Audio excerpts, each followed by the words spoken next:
नाजरीन, अब खबर दें आपको झंग की तहसील शोरकोट से, जहां एबीसी न्यूज के नुमाइंदा मोहम्मद फहीम साबरी की रिपोर्ट के मुताबिक शोरकोट का नवाही इलाका डब कलां के करीब दो मुखालिफ ग्रुपों के दरमियान फायरिंग हुई।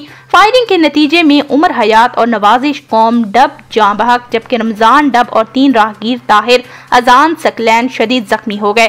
डीपीओ मोहम्मद राशिद हिदायत के नोटिस पर डीएसपी और एसएचओ भारी नफरी के हमरा मौके पर पहुंच गए। बर वक्त एक्शन पर मुलजिम रमजान डब को फौरी तौर पर गिरफ्तार कर लिया गया।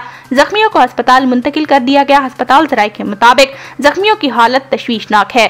थाना शोरकोट सिटी में मुलजमान के खिलाफ कानूनी कार्रवाई का आगाज कर दिया गया। इब्तदाई मालूमात के मुताबिक डब बरादरी की आपस में देरीनिया रंजिश के बाइस अदालत पेशी पर जाते हुए अफसोसनाक वाकया पेश आया।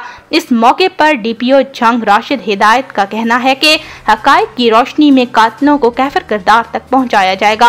कानून को अपने हाथ में लेने वाले किसी रायत के मुस्तहिक नहीं।